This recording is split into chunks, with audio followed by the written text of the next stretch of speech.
Icetime Hockey Southwest live on Facebook for our first Hockey Talk in the Desert Southwest. Ethan Schmidt is with me. Yes, Ethan, sir. I'm not even going to begin to figure out your titles, so tell us what your titles are here at ASU. Oh yeah, it's honestly, it just keeps adding up. The resume keeps piling up. But right now, I'm currently a contributor for Devil's Digest, and that is the Yahoo Rivals affiliate for ASU. And I do that with Hode Rubino. He's the editor with Devil's Digest, and I'm a Sun Devil Hockey contributor with him. And in the fall, I'll be doing videography with him for ASU football. And this summer, I'm with Cronkite News in the Sports Bureau, and I'm currently doing sports business and covering the Arizona Diamondbacks, which has been really fun so far. I'm really enjoying it, and I'm just trying to perfect my craft. So as you go into this summer, right, we're looking at your senior season coming up. How fast has that gone for you here at ASU? Oh man, it's been a heck of a ride, to be honest. It's gone really fast, but I've enjoyed it. There's been so many memories made, and if I graduated this year, I would be scared to death. I tell you, going out in the real world, but one more year, and I think ASU has already prepared me so much at this point, and I'm just ready to go out and do what I do best my senior year. Well, for those that don't know, you're from Sunbelt country, hockey Sunbelt country in Nashville, correct? Yes, sir. Born and raised in Nashville, Tennessee. Try to keep the ethics in check, but go Preds. Just got to throw it out there. Big Nashville Predators fan growing up. And my dad, actually, shout out to my dad, just got me in sports when I was young. I've been going to hockey again since I was a baby. And here we are. There you go. So last year you had a chance to cover Arizona State hockey at the NCAA level. Had a chance to go along with all of us on that ride to a national tournament. I'm going to guess you're like everybody else that didn't think this was going to happen this soon, did you? No way. Honestly, the seasons that they had prior to the 2018-19 season, you just never thought that it was going to skyrocket like that. And really, I think all it took was that foundation, and they built it, and it just showed out this year. All the right pieces were in play, and it's only going to continue to grow. And we've talked about it. You know, they just finished their third full season, Sun Devil hockey, and it's just beginning. It really is just beginning. And I think you and I both know that. Yeah, well, you look at hockey and the development down here in the Desert Southwest especially. That's how we got founded 4 years ago, was trying to grow the game in the Desert Southwest, right, from the college and professional ranks. We got lucky with the fact that Vegas got an NHL team, so they jumped into the fray. The Coyotes, of course, have been here for a number of years, but they're still on the rise and looking for a new building and trying to get onto the east side. And then Arizona State jumps in, and all of a sudden, this team just, outlives or out expectation everything that people thought, right? I mean, nobody thought this team was going to be where they're at. Nobody thought there'd be a chance for a new building coming down the road. Nobody thought that they would be in a conference coming up pretty soon. All these things are yet to come, but let's go back to the moment. What were your thoughts when they earned a spot into the NCAA tournament? Honestly, it was really surreal, just covering the team all season long, and to see how proud each and every player was on that team. And what impressed me most this year is that we heard that word brotherhood a lot, and these guys are just so connected, and the team has so much chemistry. And I think it's not even that, obviously, they're not the most talented in NCAA Division I, but to grow and be a team with that much chemistry, that's what really put them over the hump, I think, and all the right pieces came into play. And when you have guys in a locker room that love each other and care each other as much as they talked about over the season, I think that's the product. That's what happens, and Coach Powers is at the top of it all. As we sit right now, you brought up Coach Powers. He can probably see us from his office here at College Bar and Grill. We want to let everybody know that we're here the second and the fourth Tuesdays of every month. We're talking college hockey. We're talking NCAA hockey. We're also going to dive a little bit into tonight of ACHA hockey. We're going to have Coach Green with us later on in the show. He's going to stop in and tell us what's going on with the club level, because that's where this all started, right? Yes, sir. It all started from the club level, and And like you said, it just continues to grow, and ASU has been a huge part of the Valley growth of hockey. And as we dive into this show, we'll also have special guest Greg Cameron, college hockey insider, and like you said, Tait Green will join us, and just lots to talk about from the NHL all the way down to the college level. Well, we'll talk a little bit about our sponsors as well. We've got ACHA on board with us. We've got M-Drive. We've got, of course, our friends here at College Bar and Grill that are supporting us. We always have room for more on the train. What does Herm say? Everybody on the train or something like that, right? Yeah, jump on the Herm train. It's going. It's leaving the station with or without you. Right. We'll jump on the Ice Time Hockey Southwest train as well. We'll take a quick break here at Facebook Live at Ice Time SW. Come on back and join us. We're going to bring Greg Cameron in with us from College Hockey News. Greg knows an awful lot about college hockey and an awful lot about Sun Devil hockey, so he's going to help us out. He's a smart guy. Bring us up to date. He knows what he's talking about. Absolutely. We'll be right back.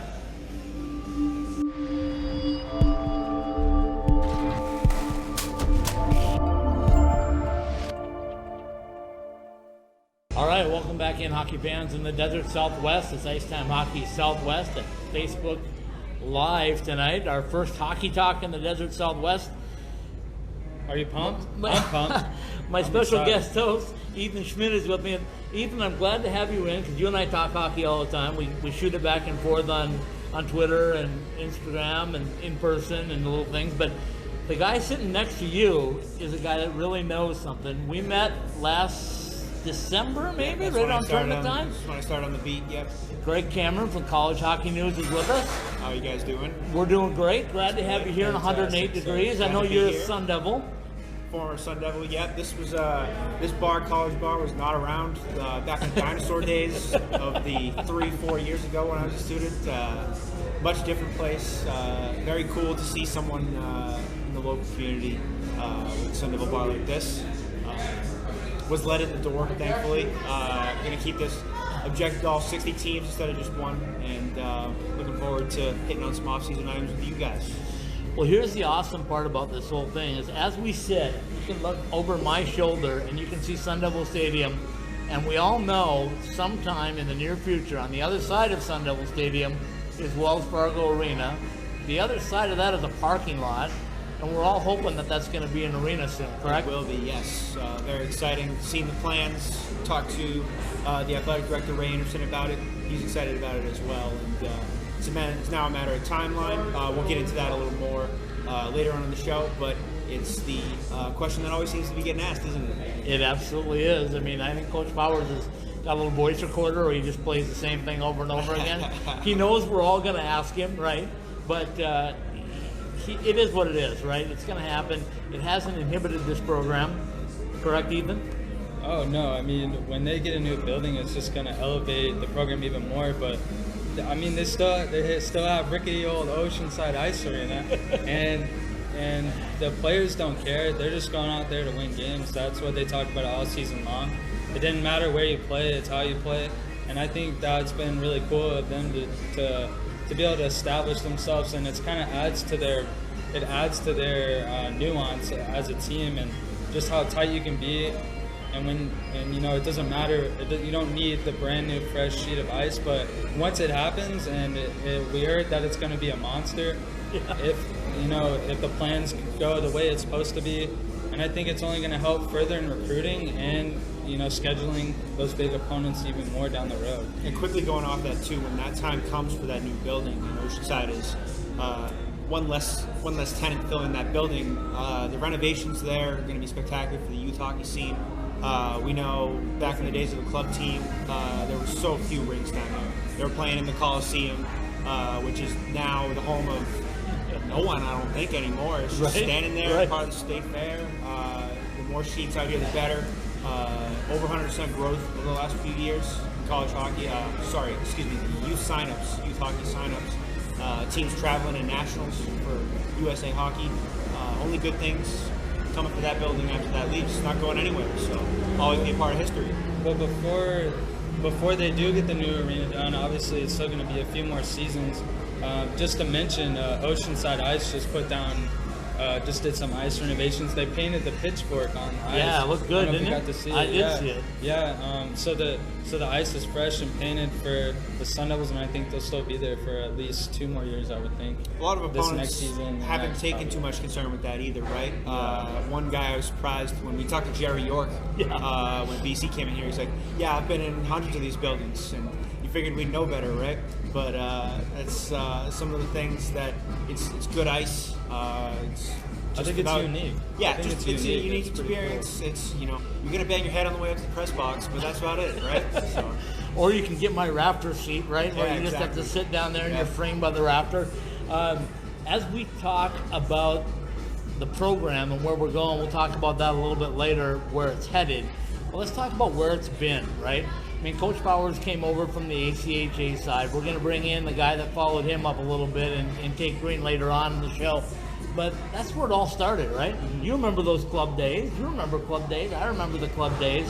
And Coach Powers has been adamant in the fact that in order to make a jump to NCAA hockey, you need to win at the club level, and that's what he did. He won a national championship, and that propelled him into what was a historic season last year. So give us your thoughts, Greg, on last season. You're bang on there, particularly with the ACHA side, and a lot of the local ACHA teams believe that as well. Arizona's putting a good product out there in Tucson. Colorado and Utah have Division I club programs, both hopefully going to be in the mix later on down the road, not anytime soon, but once that success happens at that level, it's more likely to come quicker in the NCAA level, and we saw that firsthand. It's it's platooning goalies 3 or 2 at a time the first few years, figuring out who's going to be your guy, and then it's a guy like Jordan Court stepping up. It's the guys like the seniors that were there in the hybrid year. They opened the season, they play at Gila River Arena, they play in front of 8,000 people, and then next thing you know, they're playing in front of maybe 200 people against Wisconsin Eau Claire, or whoever wants to come down for that program. And, that laid the foundation, as they like to say. Well, I think we all know that it just takes time, and the development doesn't happen overnight. And like you said, we saw it through the club program. It took time. It took them to build that stages. And I mean, even at this point now that they're 3 full seasons into NCAA D1, it's still building on itself. And it's just about the layers. And that's what I'm learning. I mean, obviously, I'm still young and learning how everything is working out. But to me, it's just once you have that foundation, it could skyrocket, and that's what's been cool to see for me. So, Greg, from the national standpoint with College Hockey News, I mean, that's the authority, right? That's who everybody goes to see everything. We look for game scores, we look for rosters, we look for recruiting. We'll talk about that in a minute. But tell us what the national perspective is on Arizona State hockey, especially after getting into the tournament as an independent. It's certainly changed. Yeah.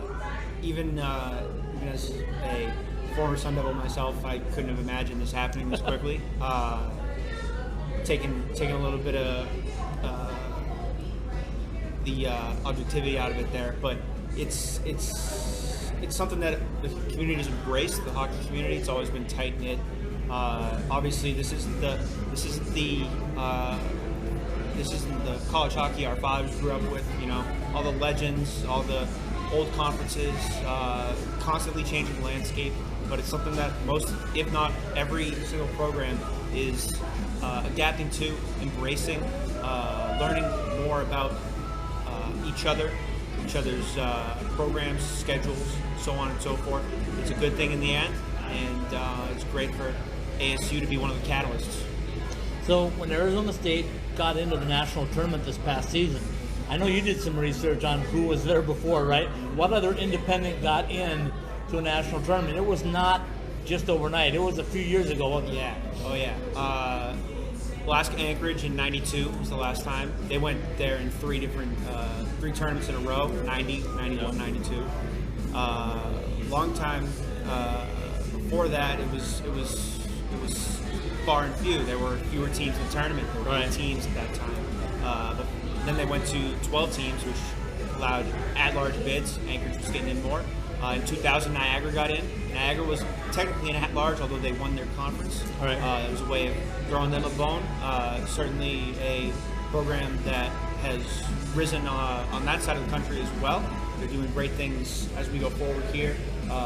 The front runners in the Atlantic, hopefully.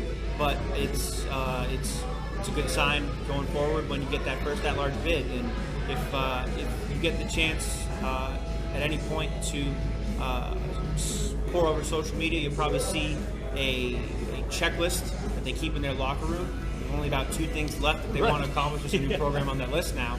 The most recent being that bid. Yeah. So as we talk the future of Sun Devil hockey, we can't talk about the future without the past, right? And we talked about the NCAA tournament and the difference that made in recruiting, right? Brought in a lot of more kids that want to come here and play. They want to be Sun Devils. They want to wear the pitchfork. How important and how big of an impact has the pitchfork made in college hockey? And along with that, Adidas going along the lines of multiple uniform combinations and different things like that. How has that grabbed the attention of young kids? Well, I'm glad you brought Adidas up, because that's actually one of the huge parts of this program, and there's probably going to be something thrown into the mix for next season as well. We've heard, numbers like 500 combinations or whatever, probably going to go up more. And as tacky, right? Yeah, why not? Right. As tacky as that is, as close to football as you think that makes the sport, it's all in good fun. If you have a good logo, you're going to stick up to someone, and if that someone is someone that fits the identity of this program, like they always say, the guy that wants the wall named after them, not their name on the wall, it's a good match. Adidas has also stepped up their NHL game. Why not step up their college game and keep it rolling? Yeah, I've really liked what Adidas has done with the NHL jerseys. Even bringing some throwbacks back, and like pretty much every NHL team has a crisp look. I like it a lot. Well, and kind of put a cap on that. When you talk to the players, they all love the Adidas stuff, from the NHL guys down to the college guys. They like the fit, they like the comfort. Look good, play good. Look good, play good. I like it. Let's take a quick break. Let's come back on Facebook Live, and let's talk a little goaltending, because that's the key from the past to the future. Ethan and Greg are going to sit down for a segment, and you guys can visit with what happened last year in goaltending and what we can look forward to this season when the things get rolling on a trip to China. We'll be right back. Pre-game like a pro, post-game like a champion at College Bar and Grill. Located across the street from the iconic A Mountain and Sun Devil Stadium and a quick walk from Wells Fargo Arena, College Bar and Grill is your home for the best local craft beer, delicious creative cocktails, tasty food, and Tempe's best atmosphere for Arizona State athletics. College Bar and Grill. Pre-game like a pro, post-game like a champion. Online at ilovecollege.co. Hello and welcome back to Hockey Talk in the Desert Southwest. I'm Ethan Schmidt, joined alongside college hockey insider Greg Cameron. We got lots to dive into.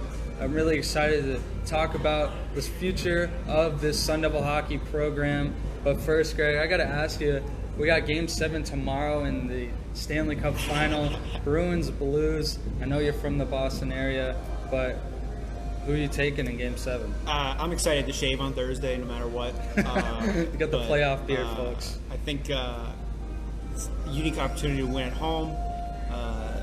New ejection in the lineup with Coleman in there really sparked that second line, which they needed. I think it's a close one. I'm just rooting for overtime. I don't really care who wins. I'll be completely honest, but it'd be nice to see another parade in Boston. I know it's been a long time, so yeah. Yeah, Boston has no shortage of championships. We know that. Well, the Bruins haven't won since 2011, but nonetheless, it should be a good game. And we just want to thank the CEO and founder of Icetime Hockey in Southwest, IcetimeHockeySouthwest.com, where you can find all of Scott Strande's content. He does a lot of great work following hockey here in the area. But now, Greg, as we dive into things, ASU brought in some new bloods and a lot of names on there. The guys that have overperformed, to say the least, are really bloomed in their last year in the juniors, and now they're about to come be a Sun Devil. So who's the guy that pops out to you the most when we're talking about this new recruiting list? Pretty open and shut case there. Logan Genuine, an AHL Amarillo Bulls, broke the single-season scoring record in the NAHL. Yeah, he's a monster. 60 goals in 59 games. Ended up with 104 points. Played on the top line.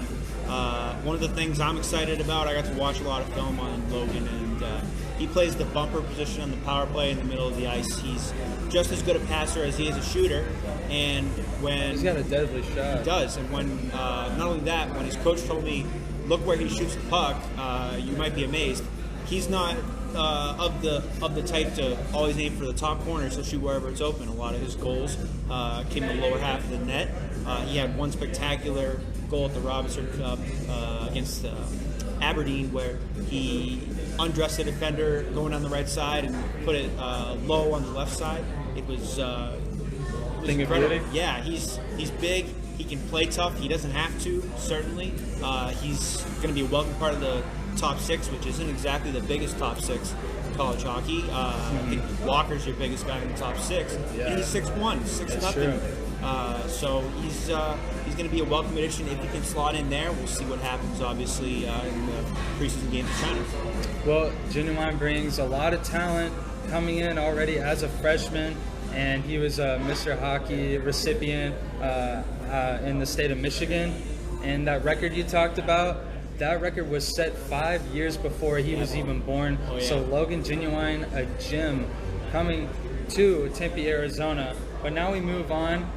One of the newest to be announced, son of an NHL legend, Carson Briere, stepping into the program. And as we mentioned before, he's going to probably redshirt his first year. But just what are your thoughts on it, this program getting yet another NHL player's son? Well, the only bad thing about a red shirt is that we can't watch him in games. And from everything I've seen, that'd be pretty exciting when he gets in game action. He's another guy on the top line for the Johnstown Tomahawks in the NAHL. Like the Amarillo Bulls, they had a lot of success this year, 40-plus wins, and Briere was second in scoring behind Genuine. It's funny how that works, isn't it? He's a beast on the power play, right-handed shot, and plays on the left wall. Controls the puck really well on the power play. Over half of his points came in the power play. He scored something like 50, 51, 52 points in the power play, 28 of them goals, and that was one of the things that got Johnstown as far as it did. He's another smaller forward, but that's not going to stop him as it showed. Exactly, talent takes over at that point, and it's in the bloodline. It is in the bloodline. Exciting fathers of the So ASU what is that? hockey What is that program now? right We got Carson Briere, and his father is Danny Briere, and then Scott Niedermeyer's son. He'll be It's coming gonna be, within the next couple of years. Jackson season after Niedermeyer 2021. playing the Jackson DCHL. Niedermeyer, and there's one more, right? His name's Mario. Mario Oh Lemieux. yes, of course. How could I forget Austin Lemieux, son of Mario Lemieux? But they have a. Isn't there? There's another Yes, guy. Riley's coming in. dad, Craig, played on all those Oilers teams back in the 80s that won the Stanley Cups. I believe he's won 2 or 3 cups. Was a great winger there up in Edmonton. Now a Sportsnet commentator doing the Stanley Cup games right now. Wow. If you're up in Canada That's watching cool. us, you're going to see him in Boston for Game 7. Well, it seems like ASU is becoming NHLU. It almost seems like it. Well, moving down the list, the 3 guys from the Dubuque Fighting Saints seems to be a pipeline for Coach Greg Powers, and they bring in William Nyram, James Sanchez, and defenseman Jacob Simic. So what do you think of these guys coming in, and how do you think they can make a huge impact right away? Well, they're all letter wearers for the Saints, all assistant captains. 2 of them have college experience. 2 of them are going to be juniors, Nyram and Sanchez. Sanchez played at Michigan. Did very well by all means playing at Michigan, but decided to go back to Dubuque for a season. And Nyram played at Miami of Ohio for a guy in Rico Blasi who's loved by the players by all means. Recently out of a job, but sure that won't be for long. And these 2 in particular, it seems destined that they're coming in at this point. We don't know if that was intentional or not, but the connection in Dubuque is Mike Field, assistant coach. He's one of the better recruiters in the country. He's done a fantastic job recruiting at Arizona State. Former player development guy over in Dubuque. very familiar for them. I mean, that's a great asset for Powers to have somebody like that to be able to do what he's doing. It speaks volumes. That's why you see a lot of guys that are recruiting nowadays come from these backgrounds of player development in the USHL. Well, then Sun Devil Hockey brings in Jackson Murray, a forward, and then we wanted to talk about Jack Judson coming in as a defenseman, the only non-American on the list to be coming into the Sun Devil Hockey program, and he's been committed the longest since the end of 2016. So what are your thoughts on him? Exciting to finally get him to this program. He's a defenseman that's developed a lot in the British Columbia Hockey League. British Columbia being where he's from. He was the top defenseman for the Vernon Vipers. Vipers lost to the eventual British Columbia Hockey League champions, and the numbers speak for themselves. He's a power play guy. Their top scorer on the power play, their top scorer 5-on-5 on the defensive side. He's a right-handed shot, which means that he's going to get a look potentially to take the first game spot that Jacob Wilson will be serving suspension for. So that'll be one name I'm watching, particularly over the preseason in China, to see if he can step up and fill that role. Yeah, well, we'll talk more about that preseason trip that they're taking to China. And Scott mentioned that we would talk about goaltending. But first, we just want to thank one of the sponsors of IceTimeHockeySouthwest.com and College Bar and Grill here in Tempe, having us just outside the beautiful Sun Devil Stadium. And again, I'm Ethan Schmidt alongside Greg Cameron, College Hockey Insider. And we'll be right back.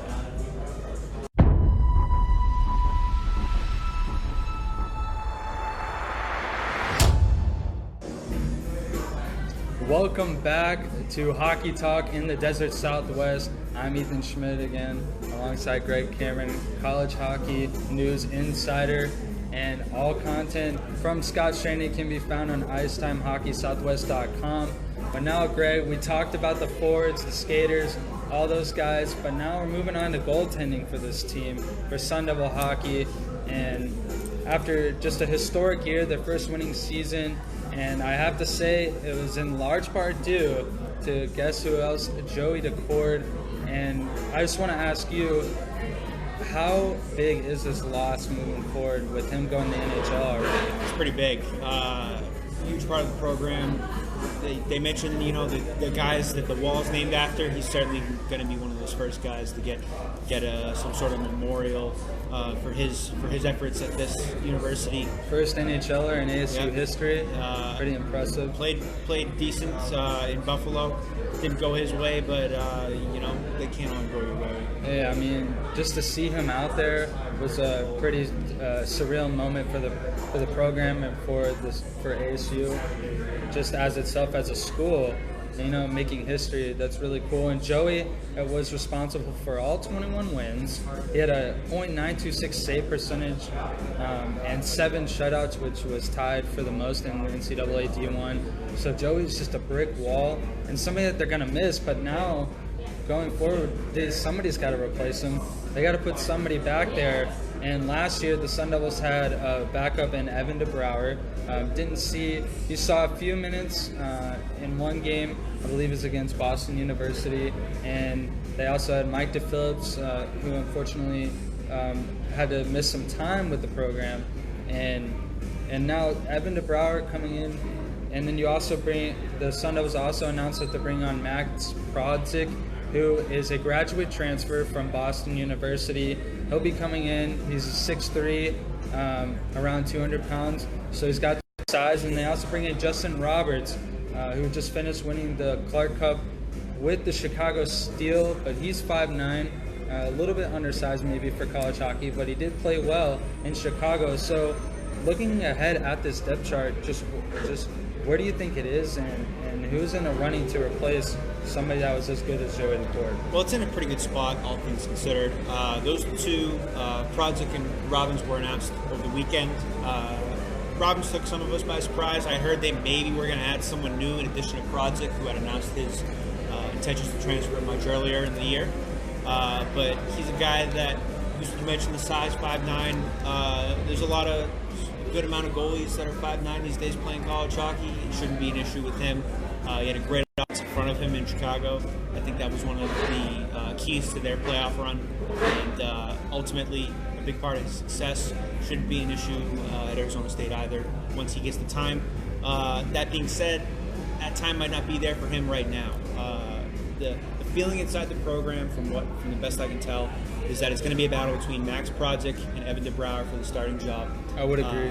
I'm not sure if we're going to see a platoon, a full 50-50 type platoon, kind of like Ohio State did, kind of like Quinnipiac did a little bit of. Well, it seems like a decent amount of programs do that in college hockey. Correct. That's becoming a good fresh trend, and it's something that you might consider with DeBrouwer not having as much experience. You mentioned that game. It was a blowout game at Cornell.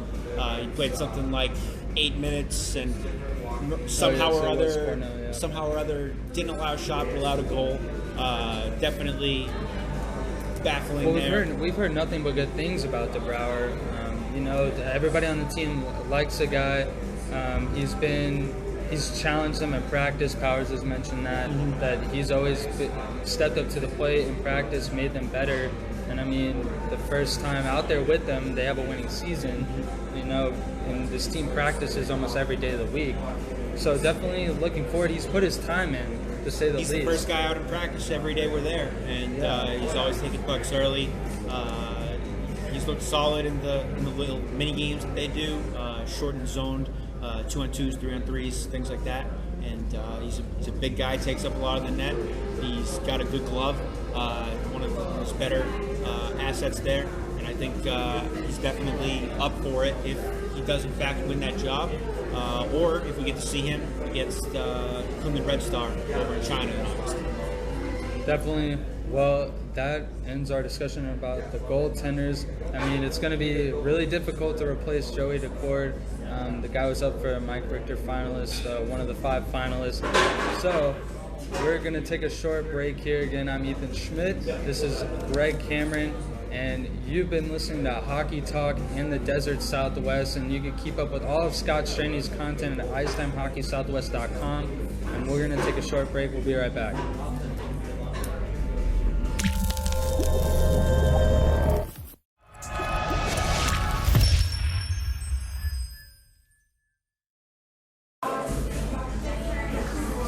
Hi, welcome back to Hockey Talk in the Desert Southwest. Again, I'm Ethan Schmidt. This is Greg Cameron. He's been working hard with college hockey news as an insider for them, being able to cover ASU and other schools in NCAA Division I college hockey.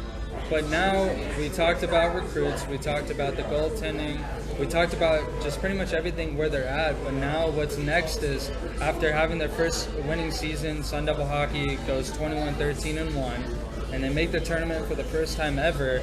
And it was in large part due to the tough schedule they had in 2018 and 19. But now they're resetting, getting ready for another big year. Coach Powers has not strayed away from choosing really tough opponents, and this schedule is stacked, to say the least, again. So it starts off with a trip to China, as was mentioned before. So Greg, I just want to ask you, what was the idea in scheduling this trip, and what's going to happen for the Sun Devils, and how are they going to be able to develop more with this trip? Teams can do this every 4 years. Most of them choose to do it a little bit longer than that, and a lot of them don't choose to go to that part of the world in particular. It's Canada, it's Europe if anything, but this is going to be the first time an NCAA team's been to China since the 80s. The fact that they're playing a professional It's a long time. Exactly. The fact that they're playing a professional team, Kunlun Red Star of the KHL, it's an exhibition, but it's still a really good chance to showcase where you might want to be in this lineup. Kunlun's made a lot of good additions this offseason. I've been keeping an eye on them in particular to see what this Arizona State team might be facing. And, a lot of recent top scorers in the NCAA are headed over there. New goaltending. The thing with them, there's generally a limit on Russian teams in terms of how many foreign players are allowed to play in these teams. That limit does not apply to Kunlun because they are based in China.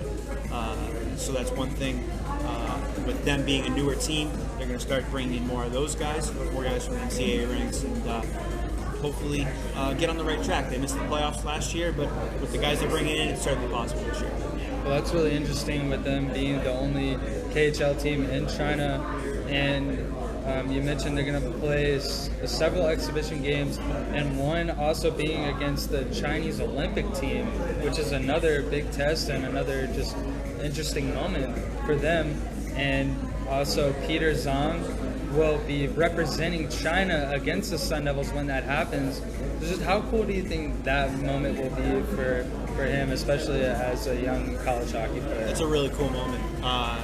He's doing this because he loves where he's from. He's doing this because he is hoping to make that Olympic team, the Chinese Olympic team that recently was announced as one of they're going to be participating in the 2022 Olympics in Beijing. They're giving him exemption to get in there. As far as I know, he's gonna bring it every night when he's out there. Particularly interesting to see what he'll do against the KHL guys.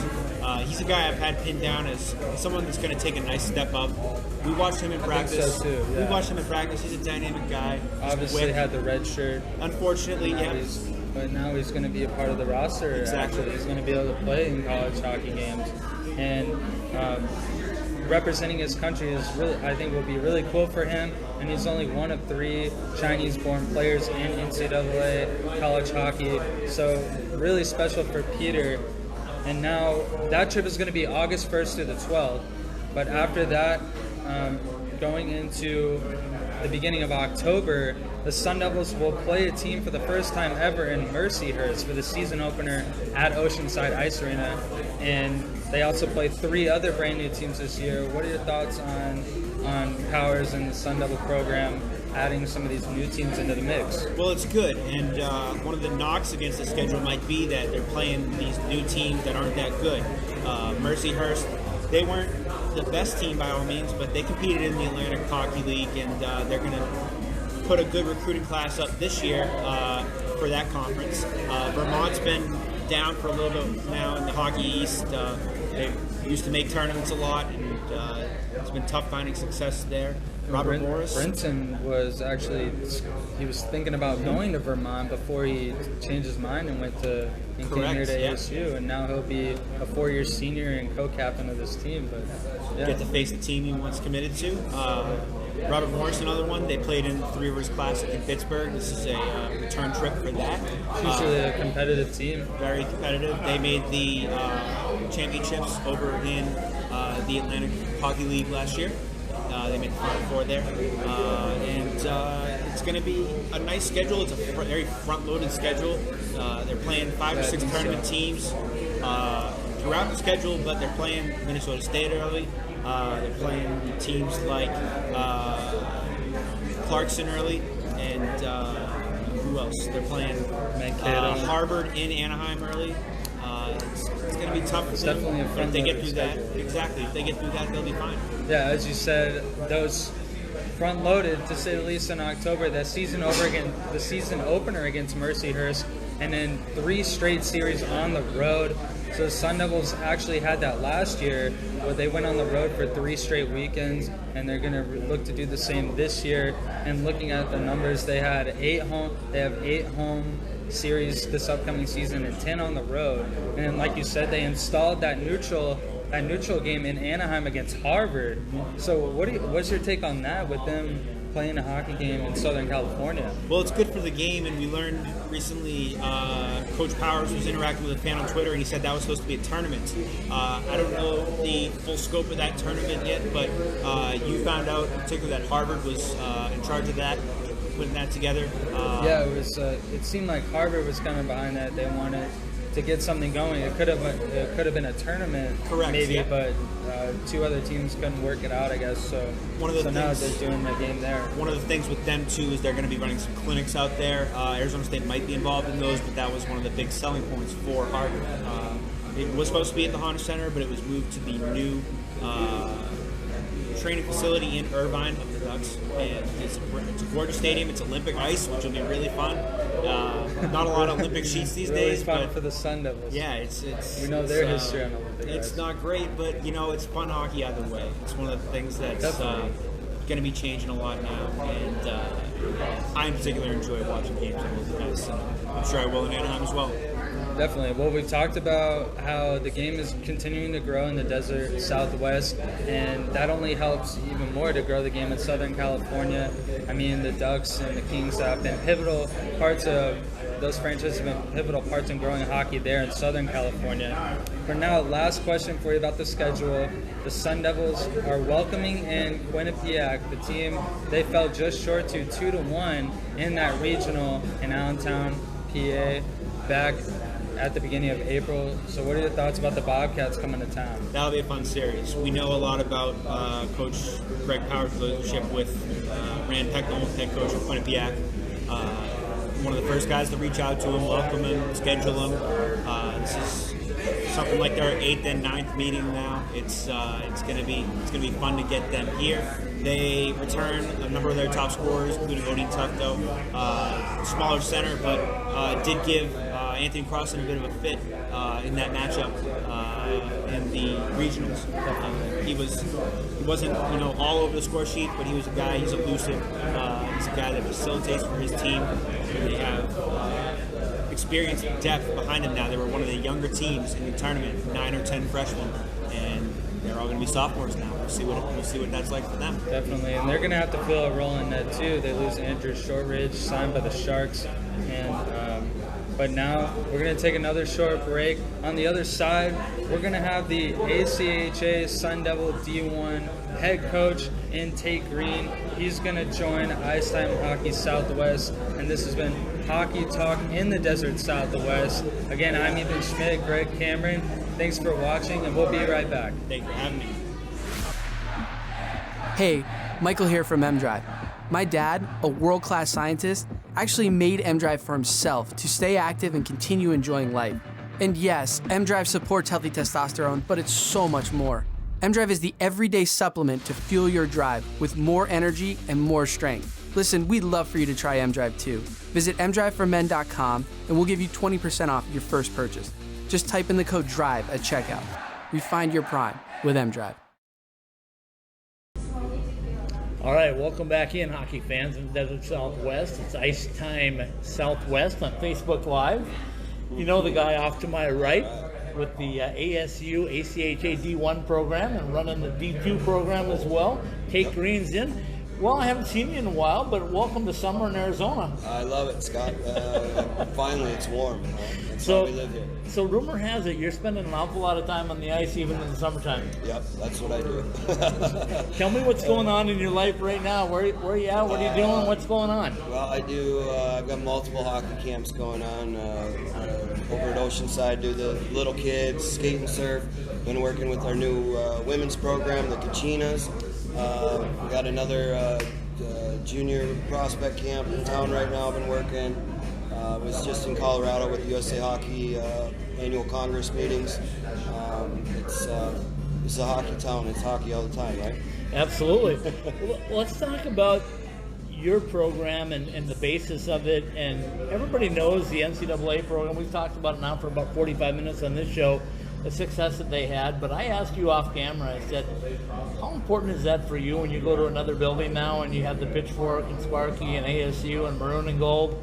How much does that mean to you? It's awesome. It's great. And like I told you, it's different now when I walk into the rink where people acknowledge right away. They see ASU and their ears perk up. They want to hear more about it. Or like the kids, recruiting-wise, they're all interested immediately. They know what we have here now, and that's all thanks to Coach Powers and everything they built.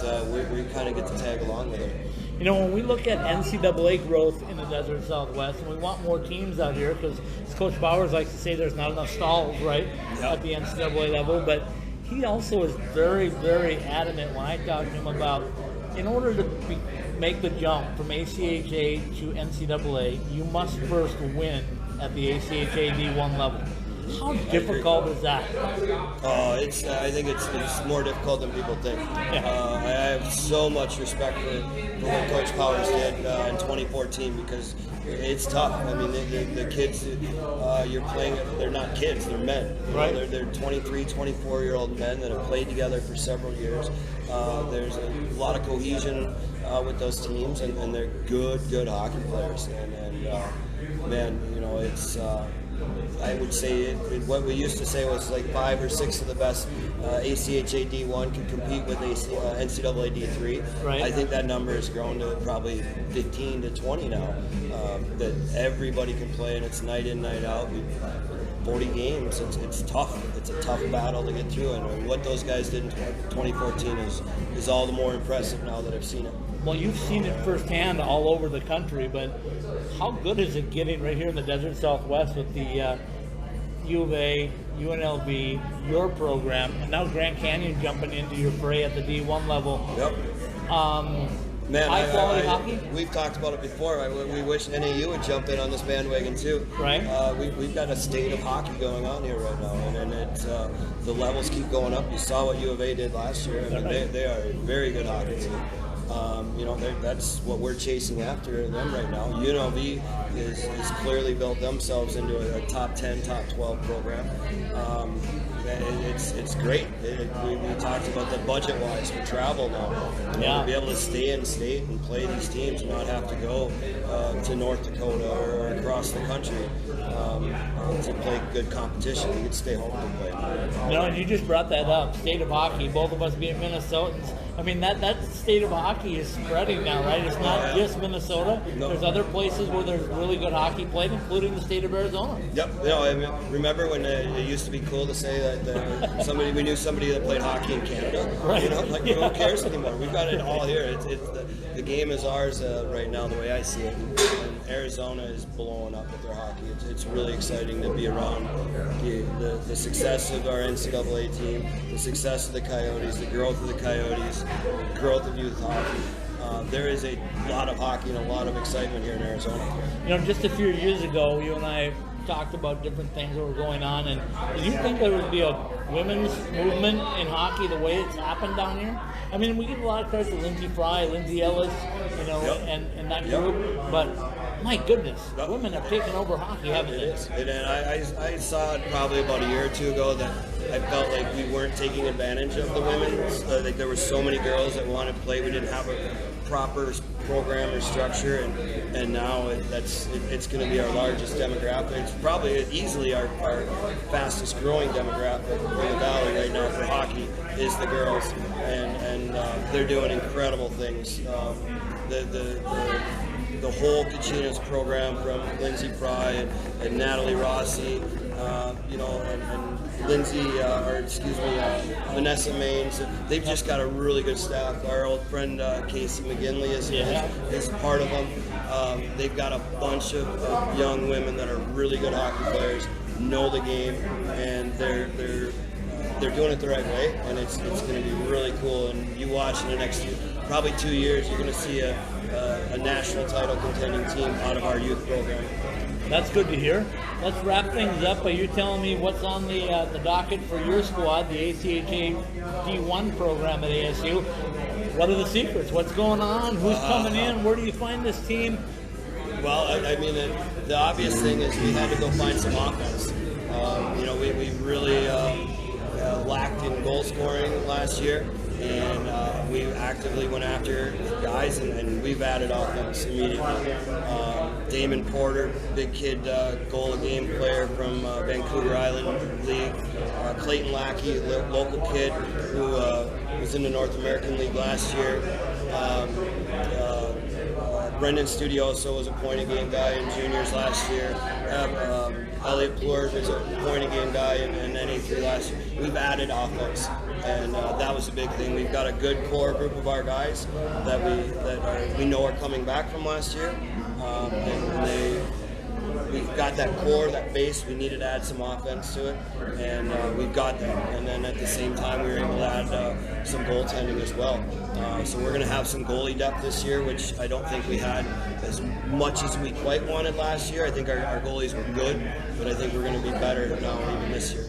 Let's wrap things up. I'm going to ask you a little bit of a personal question, but you tell me what you learned this last year, because I know you had to learn an awful lot behind that bench as a D1 versus a D2 coach, but what are some of the things that you got out of it? Man, good question, Scott. Patience was a big one for me. I'm not a very patient person, and I had to learn to deal with patience. I'm not real good with not always showing. I like to show my emotions. I like to wear them on my sleeve, so to speak. And there was times I had to try to resist doing that. Nice. And at the same time, just the learning what it takes at the D1, like we talked about earlier, how good these teams are, and every night is a battle. In D2 we always had those throwaway games, where you're playing somebody that's not very strong. D1, every night was a battle, and to be able to motivate and to make changes and adjustments and everything, to do it on a nightly basis, big learning experience for me.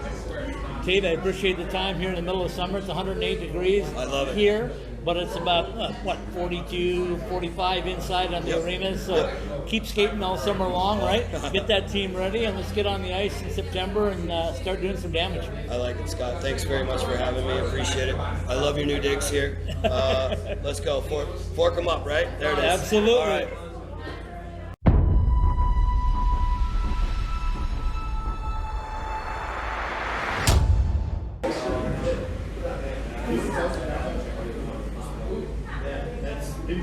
All right, welcome back in, hockey fans in the Desert Southwest. Wow, we went a little over an hour. We got a little crazy on the There's first so much night. to talk about. There's so much Isn't great that things always going the way it on. is of hockey down here? Ethan Schmidt, tell me what your thoughts are as we approach another college hockey season here in the Desert Southwest. Well, I mean, there's a lot happening. What's obviously going on with Sun Devil hockey is how are they going to build up their first successful year ever? All right. And people, I think having such a successful season, they finally have that light on them that they're going to be in the spotlight this year. And how do you handle that right out the gate? I feel like last year they took advantage of, being underdogs right away. People aren't really looking at them to make the tournament, but they just went out and played. And as I said before, they had that chemistry. So it'd be interesting to see how it all works out. They're bringing back their core. They still have their co-captains in Brenton and Tyler. So I'm looking forward just to see how they continue on their quest and how they, evolve when they bring in the new guys. So when you came to ASU 3 years ago now, right? Did you think that you'd be talking hockey in the middle of summer, college hockey in the middle of summer here? I can't tell you. I don't think I would, but it's just crazy. I mean, even in the summer, there's still so many things going on. There's actually a ton of people that play even just like adult league, the junior leagues. You're part of that, I understand. Oh yeah, hopped on a rec league this summer. Gotta keep in shape. But no, really exciting. I think there's a lot going on. Even with the Coyotes, we might be hearing a lot of news coming from them. They have their player development camp coming up. So just and of course the NHL draft first. That's next weekend, right? Yeah, aren't you going to the award show? I'll be up in Las Vegas next week. So hopefully we'll have a show going on from Las Vegas next Tuesday. And we'll talk a little UNLV hockey. We'll talk some Vegas Golden Knights hockey. We'll talk NHL awards. A little bit of everything. But the big news here in the Arizona desert, if we will, is the new ownership possibility for the Coyotes with Alex Morello. Have I got that right? Yeah. Very successful businessman from California coming over here, taking over a majority role the way it sounds. We're all thinking that possibly on the 19th at the Board of Governors meeting in Las Vegas that the announcement could come. And how big of a deal is that going to be to see the growth of hockey with some real money and backing behind them? Yeah, definitely. I mean, the guy comes in as a billionaire. And you told me before the show that, he has the public behind him if he does decide to purchase the team. And a guy like this will just definitely rebrand the whole front office. They've had the issues in the past. Just it seems like a lot of, back and forth. Not everybody cooperating, but just to get a new guy at the top of it all.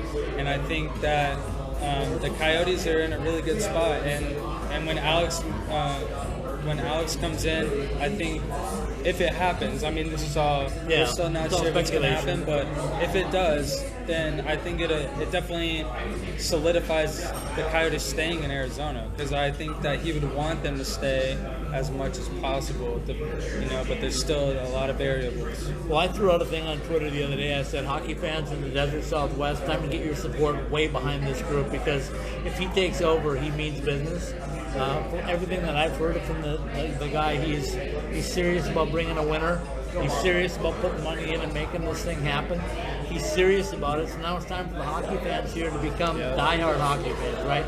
You see him in Nashville. I've seen him in Vegas. I've seen him in Minnesota.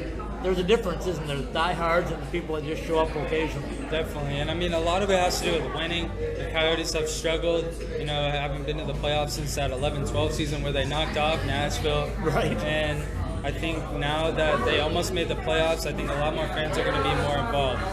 But, I mean, on the subject of NHL, we got Game 7 tomorrow night.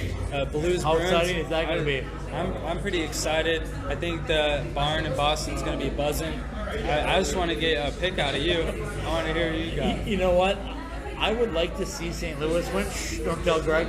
But I think the Bruins have too much. I just think they do. I mean, that team is a team of destiny. Zdeno Chara breaking his jaw and coming back and playing. And Marchand. That's true. Great right there. And I got a guy from UMD that's scoring goals for him, and Kuhlman. So, I mean, Boston's going to pull it out, I think. I think it's going to be close, but I think it's Boston. Let's wrap things up by thanking our guests. We have Greg Cameron on from College Hockey News, Tait from ASU ACHA D1. Thank you for stepping in. I know you've got a busy beat all summer with baseball. Yes, but sir. We sent the Diamondbacks out on the road, so free up your time a little bit. Yeah, just a little bit. Finding my way in here. All right, but anything for you, Scott. I appreciate it. I also appreciate our sponsors with OxyPow, M-Drive, and of course our great friends at College Bar and Grill for having us in. This is truly a Sun Devil Bar fight, folks. It's maroon and gold all the way. We can see Sparky behind us, but come on down, have a drink, have some wings, have some tacos, have my favorite cheeseburger, bacon cheeseburger, and enjoy some fun. Well, Scott, thanks for having me, and I'm excited just to see where this continues to grow for you. No doubt you're coming back. I'm gonna lock you up for some more shows. So thanks for stepping in for us, and fans in the Desert Southwest, we'll see you next week from Vegas.